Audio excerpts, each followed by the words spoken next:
Good morning. Happy Tuesday. Welcome back to another edition of the Merkle Market Update. I'm Lauren Merkle of Merkle Retirement Planning. This is where we give you information that we strive to help improve your retirement plan. Information's everywhere. We know that. We can find information at our fingertips at any time. Now it's about weeding through all of that information and finding information that is meaningful to help improve what you're trying to do from a retirement planning situation. Today's topic, time. What's the difference between lettuce and garbage? Time. What's the difference between a successful retirement plan, accomplishing a successful retirement vision, and maybe falling a little bit short? It could be time. When is the right time to retire? Does it matter when you retire? Does it matter when you retire? That is what we're going to be talking about today. The market we cannot control. You cannot control the market, but what we can control in a large form is how your portfolio reacts with the market. And that's what we're going to show you today as we compare two different individuals who retire. Everything about these individuals is going to be the exact same, except for the time of when they retire.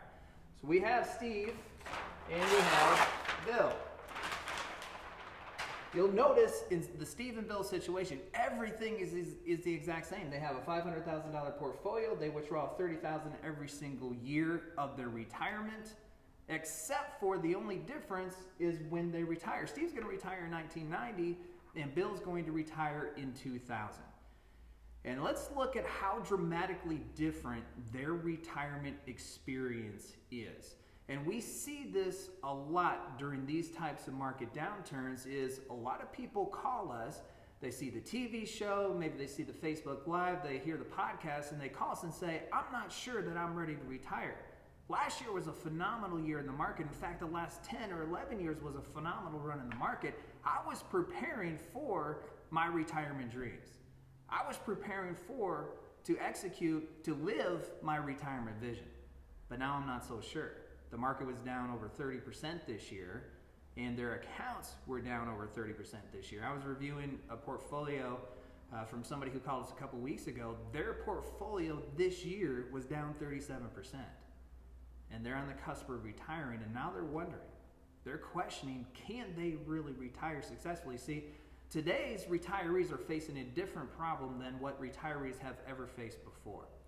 When we're talking about retirees of the 70s, retirees of the 80s, and even the 90s, largely their retirement was based on Social Security and pension and a little bit of savings. Retirees today, very few people have a pension. They're questioning whether or not the Social Security benefits are going to be there for their full retirement in a major format. And now they're living on the majority of their retirement income is being produced by their savings. So how you structure your savings to deliver that income is really a new phenomenon for a lot of people who are retiring. So let's go to Steve and Bill. We'll come back to that topic. So again, everything's the exact same, except for Steve retired in 1990, Bill retired in 2000. They're both taking out $30,000 for the year. 10 years later into retirement, Steve has a portfolio that grew from $500,000 to $1.2 million, still taking out $30,000 a year or $300,000 over that 10-year time frame. Now compare that to his friend Bill. Everything was the exact same except for he retired in 2000 as opposed to 1990. 10 years later, his $500,000 is only $150,000 from a balance standpoint. So now Bill's considering, what does the rest of his retirement look like? Bill retired at 65. He's now 75. Bill does not want to go back to work. In fact, Bill probably can't go back to work. So now he's questioning, how long is this $150,000 going to last? Is it going to be sustainable for the rest of his retirement? Or is 5 years from now, 10 years from now, is Bill going to be without any savings and just living on Social Security like a lot of retirees are today? As opposed to his buddy Steve, who is really living the retirement that he's always dreamed of. He only started with $500,000. I say only, that's still a lot of money. But compared to what he has 10 years into retirement after taking $300,000 out, now Steve's looking really good from the rest of his retirement. In fact, Steve's doing what a lot of people who engage in retirement planning. Steve, now 10 years into retirement, he's considering what some of his legacy options are.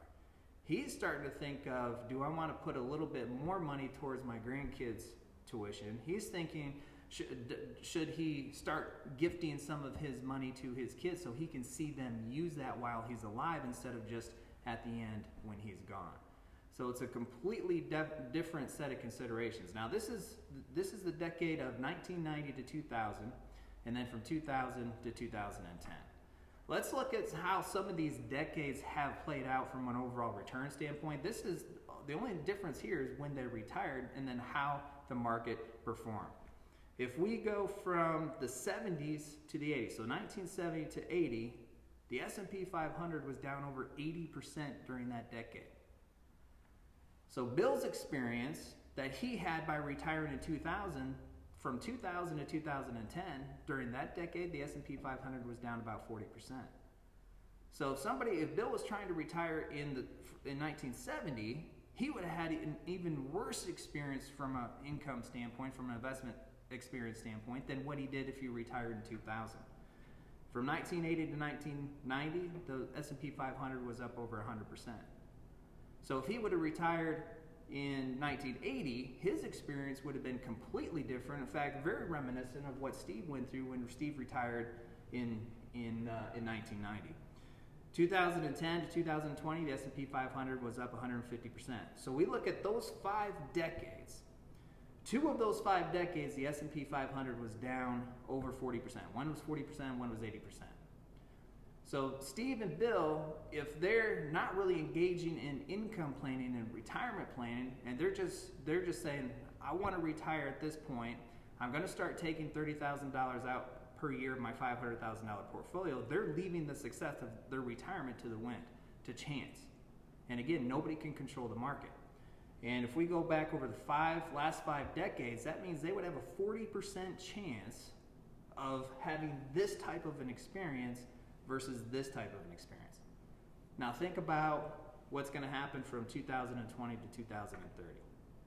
Nobody knows. We do know we're off to a sort of a rocky start.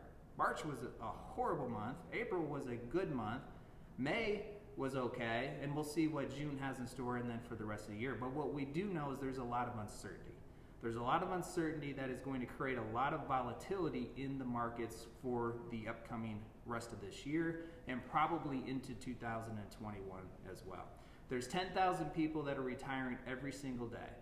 And those 10,000 people are wondering, are they going to be Bill or are they going to be Steve? Everybody wants to be Steve. But you don't want to leave it to the chance of the market. And this is what we talk about on a consistent basis of the importance of having a plan, a comprehensive plan that's going to enable you to have the retirement like Steve regardless of what happens in this market. See, when you're 30 years old and the S&P 500 is down by 30%, your 401k plan is down by 30%, that is a 401k balance that you're not intending to use for another 30 years. So it doesn't impact your life, except for you don't like it to see it go down by 30%. When you're 60 years old, when you're 65 years old, and your 401k plan goes down by 30% because the market's down, now that impacts your life. That impacts your retirement. That impacts the ability for you to accomplish what you've tried to, or what you've been dreaming about for the last 40 years. And that's why it's so important to treat your retirement differently than what you did when you treated your accounts the way you did when you were 30 or 40 years old, because the stakes are a lot higher now. We're talking about your lifestyle going up and down and not just your 401k balance. So you don't want your retirement lifestyle to go up and down with the market, which is why you don't want your portfolio to be invested exactly like the market. And the planning allows you to determine how much investment risk should you be taking. So right now is an incredible opportunity because the market has substantially regained from what happened in March. The S&P 500 is only down about 6% year to date. So this is an excellent opportunity if you don't have a retirement plan in place to kind of regroup, say, okay, we went through something really ugly, but let's make sure that we don't go through that again. On average, recessions happen every 4.5 years. We're going to see this type of volatility again, and we're going to see it again. And over the course of your 20 to 30 year time frame, you're probably going to go through experiences like this a half a dozen times. So you don't want your retirement to go up and down with the market. We know these things are going to happen. We know these things are going to take place. So don't let your retirement go up and down with the market. Get that plan in place. Put the plan in place so you don't have to relive what we went through this year time and time again in your retirement. And if you incorporate the planning, then you can have the retirement dream that you've always wanted to live. On your screen, you have a link for a 15-minute retirement checkup phone call. It's a retirement checkup phone call with one of our retirement planners. It's complimentary. All you have to do is click on that link, and we can talk through your specific concerns, your situation, what you're trying to accomplish, and is there any room for improvement on your retirement vision to help you accomplish what you're trying to accomplish through the next 20 to 30 years in retirement. I hope you all have a wonderful week. Look forward to seeing you next week, next Tuesday, on the Merkle Market Update. Have a good week.